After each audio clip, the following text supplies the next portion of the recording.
Unemployment கோஸ் அன்னோட்டிஸ். 5 வருஷம் 6 வருஷம் கழிச்சு வாழ்க்கை தரத்துல பெரிய மாற்றம் இல்லாத பொழுது அந்த பயம் வரும். சம நம்ம அன்னைக்கே யோசிச்சிருக்கலாமே, அன்னைக்கே அதை பிளான் பண்ணிருக்கலாமே, போச்சுரா இப்படி விட்டுட்டோமே, நம்ம இது இன்னும் கொஞ்சம் பண்ணிருக்கலாமே. ஸோ உங்க இன்வெஸ்ட்மெண்ட் எங்க காலி ஆகும்னா, நீங்க போடுற அந்த டோட்டல் அமௌண்ட் நீங்க அதை சின்னதாக ஒரு கால்குலேட் பண்ணும். இந்த கால்குலேஷனை குழந்தைங்கிட்ட தயவு செய்து சங்கோச்சப்படாம பேசுங்க. இதான் என்னுடைய அப்பீல். தயவு செய்து கொஞ்சம் பேசுங்க. அதாவது ஒரு 10,000 ரூபாய் சம்பளம் வாங்குறாருன்னு வைங்க. ஃபார் எக்ஸாம்பிள் பெர் மந்த் வந்து ஒரு 10,000 ரூபாய் சம்பளம் வாங்குறாருன்னா வருஷம் வந்து அவருடைய 1,20,000 ரூபாய். நீங்க ஒரு 10 லட்ச ரூபாய் இன்வெஸ்ட்மெண்ட் பண்றீங்க. நான் மொத்தமா சொல்றேன். 5ஆம் கிளாஸ்ல இருந்து ஆரம்பிச்சு காலேஜுக்கு மட்டும் இல்ல, 5ஆம் கிளாஸ்ல இருந்து ஆரம்பிச்சு காலேஜ் வரைக்கும் திங்க் பண்ண கூட 10 lakhs செலவாகுதுன்னு வைங்க. ஃபார் எக்ஸாம்பிள் இந்த 10 lakhs 10,000 ரூபாய் சம்பளம் வாங்குற பையன் திரும்பி காசா கொடுக்க வேண்டாங்க, உங்களுக்கு கொண்டு வந்து கொடுக்க வேண்டாம்.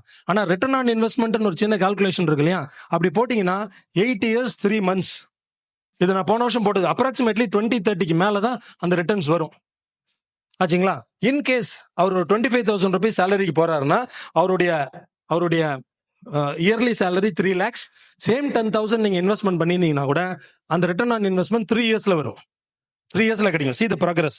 சப்போஸ் லக்கிலி அவருக்கு நல்ல ஐக்கியூ இருக்கு, நல்ல கனெக்ஷன்ஸ் இருக்கு, நல்ல ப்ரிப்பேர் ஆயிட்டாரு, நல்ல ட்ரெயின் ஆயிட்டாரு, எசென்ஷியல் ஸ்கில்ஸ் எல்லாம் வந்து கரெக்டா அவர் தேடிக்கிட்டாரு, outside world of work கூட கனெக்டிவிட்டி இருக்கு, எடுத்த உடனே அவருக்கு 50,000 rupees சேலரி கிடைக்குது அப்படின்னா same 10,000 rupees investment he can return you back in 1 year 6 months.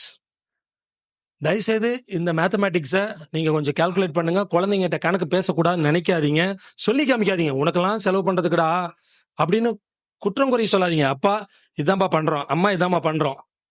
இதுக்கு இந்த மாதிரி ஒரு ஜாப் இருந்தா பெட்டரா இருக்கும். இந்த ஜாப் இப்ப யார் கொடுக்குறா? 50,000 கொடுக்குறாங்க, 1 lakh கொடுக்குறாங்க.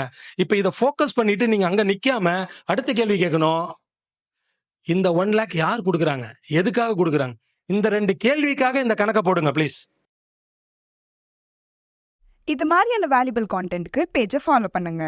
எக்ஸ்க்ளூசிவான கரியர் கவுன்சிலிங் கான்டென்ட்க்கு டிஸ்கிரிப்ஷன் இல்ல பயோல இருக்கிற வாட்ஸ்அப் குரூப்பை ஜாயின் பண்ணுங்க.